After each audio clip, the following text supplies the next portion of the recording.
I think everyone's been talking about the different challenges and they've given some solutions, and Tulika has given a nice broad brush of what the government of India is trying to do. So let me add a set of challenges from my end, what Microsoft sees as challenges and what Microsoft is doing about it, and also give you a very broad brush of sprinkling in different aspects which should be considered and looked at. So as Adrian had mentioned, this is one of the most targeted platforms. So it'll be standing somewhere and talking, and I'm talking about security, and then they say from Microsoft, and then people start saying one thing in the same sentence. We're talking security and Microsoft. But let me try and break some of those myths. And I want to start off, since we are in a university, I want to start off with some of the research work which is going on, and from Nissenbaum, where trust is the key to the premise the online world holds for great and diverse benefits to humanity, its potential to enhance community and live in politics, hasten scientific discovery, energize commerce, and more. And it further states that trust is a necessary condition in the layered infrastructure of hardware, software, commercial and institutional presence and its people for the benefits to be realized. So if you look at this, trust involves persons, institutions, governments, information, deities, physical things, systems, and more. And this paper was in the Boston University Law Review. So up till now we've been talking from a computer science perspective, but I thought we should keep ourselves open and understand there are many, many other aspects which need to be looked at. Just wanted to talk further about building consumer trust on the internet. It presents a great challenge for technology providers as well as for businesses, and is a research topic of increasing interest and importance as we've seen throughout the day today. And this trust is not something which is being looked at now while we're talking about trustworthy computing, etc. So I thought it's necessary to mention that this is something which has been studied for ages, whether it was in philosophy, whether it was in psychology, management, marketing, etc. And what has been emerging is there are 4 characteristics of trust. There have to exist 2 parties, in a trusting relationship, and the trustee will act in the best interest of the truster. That's the basic premise. Trust involves vulnerability. Okay, that's how it will flourish. Trust mostly leads to risk-taking behavior, and the action is dependent on the situation, and it may change as circumstances change. And trust is subjective, it is not binary. And with computers, we are primarily dealing with binary situations. So this becomes a good, challenging discussion to have and a challenging problem to solve. So these are the 4 characteristics that primarily have been observed. Let's look at it from, that was the literature perspective, let's look at it from the business side. This was a report way back in 91. It started saying we are at risk, and the 4th sentence said to the effects of poor design and insufficient quality control, to the accidents and perhaps most alarmingly to deliberate attack. So tomorrow's terrorists may be able to do more damage with a keyboard than with a bomb. So we've seen the literature talks about trust, whereas from a business perspective, people are talking about risk. So way back in 2002 is when Microsoft committed itself to trustworthy computing, and that's when Mr. Gates mentioned that if people do not have trust in our platform, they are obviously not going to be using it, and there's going to be a challenge in the computing industry. And we decided, if we are going to be looking at trustworthy computing, what do we need to look at? We said there should be 4 pillars: security, privacy, reliability, and business practices. And what are these 4 pillars? When you look at security, it's basically making sure that your platform is secure against attacks. It protects confidentiality, integrity, and availability of data and systems, and it should be manageable. From a privacy perspective, you should be able to control the privacy and make sure that it protects from unwanted communication. Reliability, it should be available as and when required, it should be dependable, and it's predictable and it does what it is supposed to be doing, and it should be recoverable. And from a business practices perspective, obviously you're not going to be working in silos, you're working across geographies, so you need to make sure that you are catering to what the government requirements are, you are following the right business practices, and you are open and transparent. And these are some of the things which Tulika did mention in her presentation, even when you're talking from a government to business perspective. She mentioned some of these open and transparency perspectives. So this is a vision which was laid down way back in 2002. Now, how do you start operationalizing this vision is the challenge. And if you have to operationalize something of that sort of a vision, you also need to understand what are the threat trends. If you look at the threat trends, there's an exponential growth of identities. And we did hear about the UID project some time back. And whether you're looking at B2B, B2C, B2E, etc., these are just exploding. Apart from that, we also heard in the boss presentation that there's sophisticated malware, and people are trying to do a whole lot of things. The latest one that everyone's been hearing and reading about is the Trustworthy. How people are looking at exploiting trust, including looking at certificates, etc. And then look at it from the crime perspective. It used to be something which was the script kiddies were enjoying. It was basically for curiosity and personal fame, but now it's going into espionage and spying, and it's become the field of the specialists. And as we go and see further, while the operating systems and other networks becoming stronger, the attacks are moving towards the application side. And the reason for that is obviously, there are multiple people developing applications. It becomes much easier for them to attack those. The attack surface is much larger, and so you can make sure that you don't have to do much of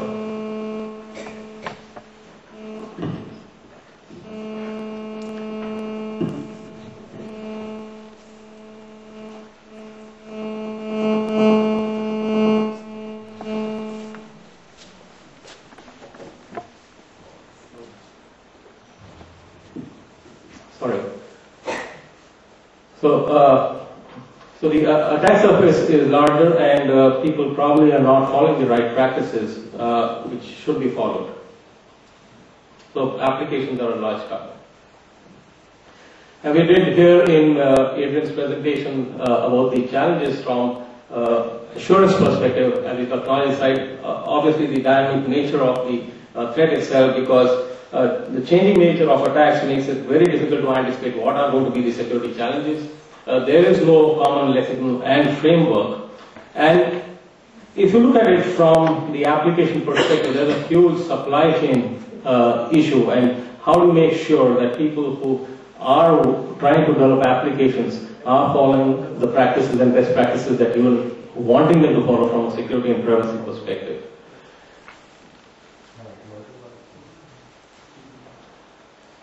So as I mentioned, the report mentioned we are at risk, and the fourth sentence talked about from a quality perspective. So if you look at the quality issues, by design there was an intended behavior, but when you actually implement it, it's slightly off that. And that's something which is well known from an SPLC perspective. And you have some traditional bugs, but you have the security bugs creeping in because the actual behavior is something different from what it was intended. Just from an example, from traditional bugs perspective, you may have no authentication, so there is no defense. From whatever was implemented, you might have some weak authentication. And from an over-engineering perspective, you may have extra functionality, and then you have buffer overflows in authentication. So you're going to have a challenge. So from a quality perspective, how do you start looking at all these aspects? Because when you're looking at security, privacy, reliability, etc., they are all part of quality. So basically, we went back to the drawing board way back in 2002 and said, well, if we are going to be looking at security and privacy, this needs to be built into the design itself. If it has to be built into the design itself, what do we need to do? So if you look at the traditional SDLC, we said, well, that's only looking at it from a quality perspective. How do you start building security into the SDLC and make sure that we have a security development life cycle? So the goals of the security development life cycle was primarily to reduce the number and severity of vulnerabilities. Obviously, you can't have zero. So we wanted to make sure that we reduce the number and the severity.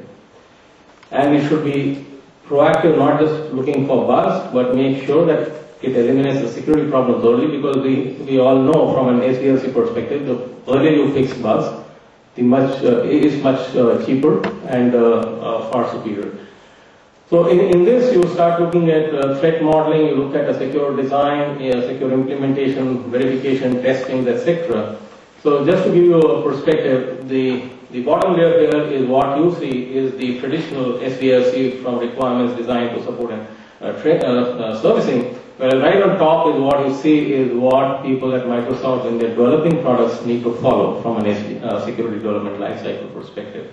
So they need to look at the security architecture, attack surface reviews, look at threat modeling, look at the security development tools, create security documents, security response plans, etc., etc.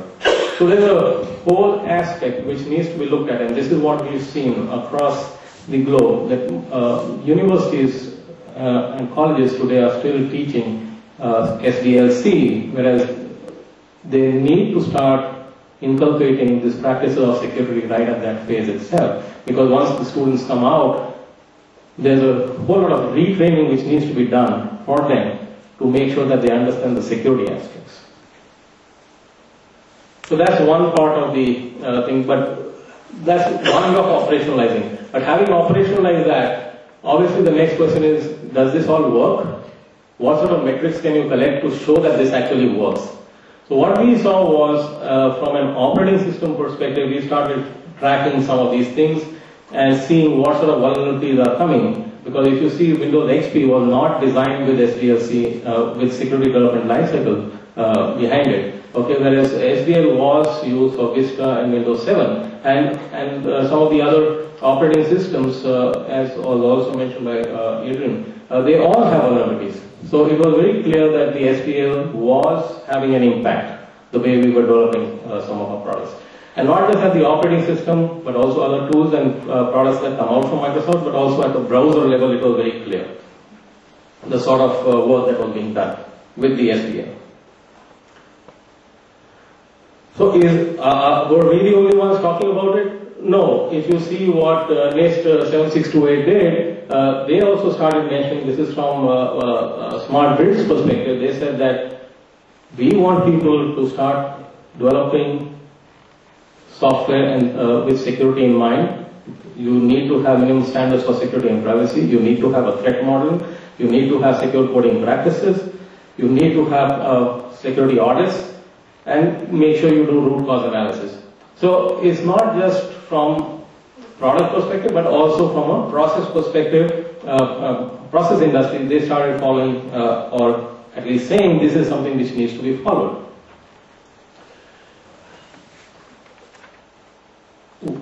I want to just digress here, though Adrian did mention about the trusted computing group, but this is something which is critical, because when you're looking at some of these things, you need to start looking at from a trusted computing solution, where they started saying we need to look at three aspects: the data protection, network security, and strong authentication.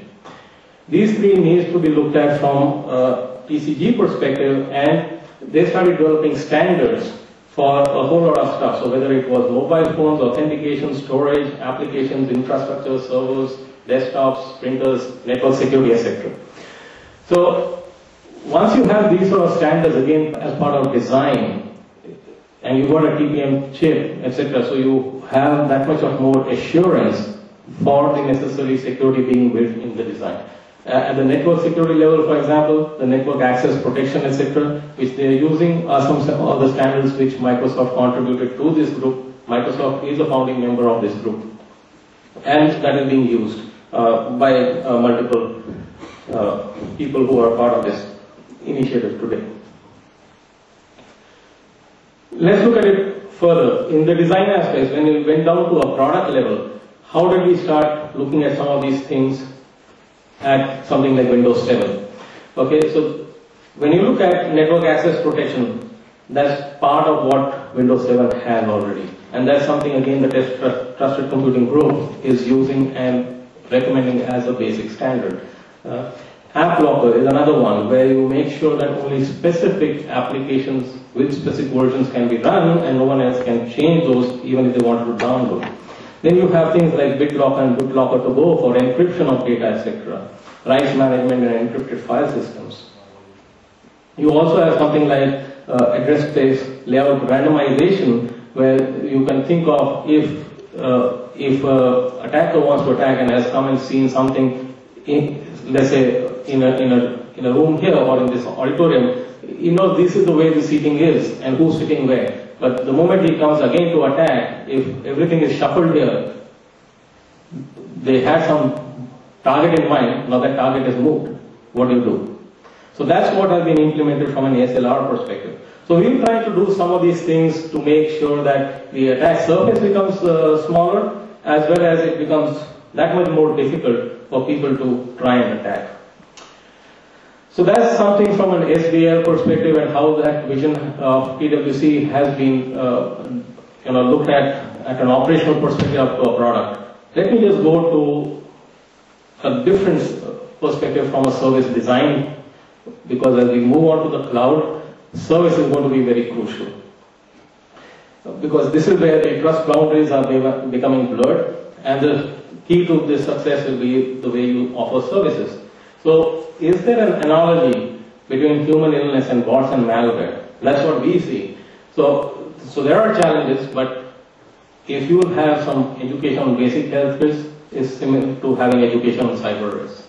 If you have vaccines, you can have anti-malware here. You have periodic testing to detect diseases, detection of malware and botnets. So what we're seeing is, if someone is trying to get onto the net, is there a mechanism where in collaboration you can make sure that people are made aware that there are challenges, don't connect, or we don't allow you to connect, or you only allow them to do specific activities on the net. Okay, and they can't do other things. Like if they wanted to do a banking transaction, they can't do banking transactions because they would be infecting others. We've seen this sort of an experiment work pretty well in Japan, Germany, and Austria, and we are also trying to see how we can try and leverage that from a larger scale perspective and then scale it in multiple countries. The moment we move further into the cloud, I talked about the SDL. The same thing needs to be looked at from a threat modeling in the cloud. And here you need to have a lens where multiple people are going to be looking at it. So if it is a CFO, he might be only looking at the financial and financial operations. But if it is the CISO, he might be looking only at the security components. If you're looking at the IT director, he might be only concerned about business continuity, etc. So how do you start looking at threat modeling in that scenario? And if you look at something like Bing, every 24 hours you've got a new version coming up. So if you're looking at all those aspects, how do you start looking at that process and making sure that the process addresses agile software development, etc. when you're moving into the cloud? We're talking about the cloud. This is again just a design intent from a Gen 4 data centers that we look at, that these should be highly flexible, modular, scalable, interchangeable components, plug and play, just-in-time configurations, and can be delivered anywhere in the world very quickly and cheaply for continued growth. So that's the way we are looking at the Generation 4 cloud data centers. I did hear over lunch, Dr. Raji mentioning something about air conditioning or two air conditioning, etc. But I didn't get the whole context because he was talking to someone else and I was talking to someone else at that time. But I just thought I should mention, we think we don't need chillers and refrigerators anymore for our data centers, and we've been testing our servers by putting them on the roofs of our data centers. And we put full load on these and they are sitting under tents with ambient air. And we have not had any single failure in the last 2 years. The recommended environment is what is shown in red here, what you see, and we are looking to move that to a much broader range. And we are talking of using airflow to cool these servers, and what these servers like is something like a consistent operating range and not much of variation. Are we the only ones doing it? No. We've seen Intel also doing something of this sort, and their results are consistent with what our results are. So when we're talking about, like Sulika mentioned, C, I, and A, when you're looking at the availability aspect, this falls under the availability aspects, and that's how we're looking at some of these things for cloud. Further, in cloud, I will mention that there are challenges of security, and the government of India was looking at security issues and privacy issues. Well, you have to have a look clearly from a defense in depth perspective. We talked some things about the physical security, etc., and I talked about how we're looking at things. Network security has already been talked about a lot. Data security from an encryption perspective is very clear. Host security and auditing reporting is known. Application security I did talk about. The challenge starts coming in identity and access management, the way we have identity and access today. So I'm not saying that any of these can be removed from a cloud perspective. You need all these aspects from cloud. Okay? And these are going to be critical. What are we doing when I say identity is a challenge? What are we doing from an identity perspective? Today what happens in identity is that you are looking at aspects saying that, okay, how do I identify you? I need your name, I need your date of birth, I need XYZ, everything. But in the physical world today, if you see identity, that's not how we identify people and say these are the identities.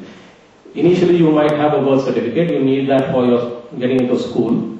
After schooling, you need that school leaving certificate which says this was your date of birth, and that's it. And then you get a driving license, for example, and then at the end of the day, someone else just needs that, are you above 18 for something else? You don't have to give them a whole date of birth and other details, you just say, yes, I have a driving license. That says that you are above 18. So, if that's the way we are looking at it, then why is it that in the systems we have implemented identity in a very different fashion? And if it has been implemented in a different fashion, there are also challenges from a privacy perspective.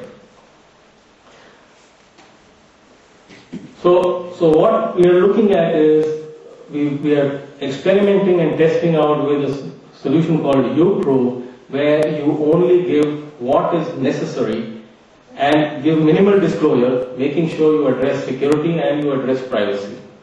Okay, so this helps to make sure that when you're doing online services, the transactions of businesses and governments, they cannot collect or profile activities. So it ensures privacy. Criminals cannot trace individuals across various online sites, therefore helping prevent phishing, fraud, and tracing. Okay, we've tried to work on this in Berlin with focus on the German electronic identity system. This has already got some good recognitions and been awarded the European Identity Award in the Best Innovation category. So we think this is going to be very useful as we go forward from an identity perspective. It will help reduce overall threats as well as help ensure privacy. So we've talked about some of the things from sprinkling, as I said, on SDL, cloud, identity, but we also need to look at things from a process perspective. At the end of the day, it's about people, process, technology, and a whole lot of technology perspective has already been talked about. So when you're looking at the process side, you're looking at things moving from basic, standardized, advanced to dynamic. And this is again, you need to look at all these things in different perspectives, all the layers which I talked about, whether at a physical layer, SDL layer, or at the network layer, what I talked about in the... So if you just look at from a physical security perspective, how do you move from basic to dynamic? There are different aspects that you need to look at, and you need to decide where you are today and where you want to be. Okay? So you can go down to whichever level you want to be, and then make sure that you are consistent throughout your organization at which specific level you want to be. So something like a CMM when you look only at software. Similarly, if you're looking at the infrastructure perspective, when you're looking at identity and access, how do you move from basic to dynamic, where dynamic is the federated identity and across organization and platform boundaries? How do you look at moving desktop devices and servers, security and networking, data protection and recovery, IT and security processes? So for each of these, you can move at a process level, and how do we start looking at these aspects? Similarly, if you're looking at just the SDL, how do you move from basic to dynamic at the SDL? So until and unless you have a mix and match of all these, you cannot say that your organization is going to be at a particular level. So these are some of the challenges which we see as we go forward, because for service organizations, this is going to be very critical. So far, people have been saying security is not a business enabler. It's a challenge there. And where we've seen when you're deploying some of these things and making sure that you have addressed the technology piece, the process piece, as well as the people piece, there are benefits that people have got in terms of return of investments, where it would cost $1,320 per PC, you can come down to less than $100 per PC. So there are clear benefits which are there.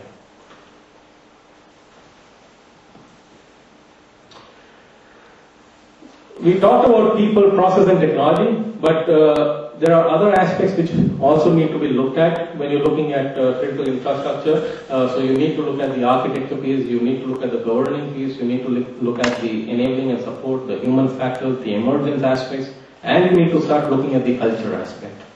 Because not the same thing is going to fit for everyone. If the culture is going to be different here, it is not necessarily that what culture is in Japan you will have the same, because your organization may be spanning across, so you need to factor that in very clearly. And these are tough challenges. So if you're looking at reducing incidents over a period of time, we've looked at the technology and standards piece. We talked about the TCG, we looked at the different people talking about different technologies, we understand the security management and system piece, but we also start needing to look at the culture aspects. How are you going to look at behavior? How are you going to look at shared purposes and beliefs? How do you want to deliver business value? And that's when the incident rate will start coming down. As I talked right in the beginning, in the first slide, that if you're looking at security and you're looking at trust, you need to look at the different layers of hardware, software, commercial and institutional presences. So basically you're looking at an ecosystem. You need trusted partnerships and collaboration. Without that, it's not possible to move forward on the security and privacy piece. So you need to work very closely with governments, with law enforcement, with the rest of the industry and with users. And that's how Microsoft is working and looking at the challenge. And to achieve that end-to-end trust, we're looking at a secure foundation where we're looking at SDL and secure by design, secure by development, and secure by deployment, defense in depth approach, looking at how do we mitigate threats, looking at the trusted hardware, what I talked about the TCG, trusted software, trusted people, and trusted data. And then you look at the identity claims, look at authentication, look at authorization, look at the access control mechanisms and audits. And obviously you need to make sure that the political and legislative pieces are in place. You need to look at the economic forces and you need to look at the social requirements. That is what will help us achieve this end-to-end trust. Thank you.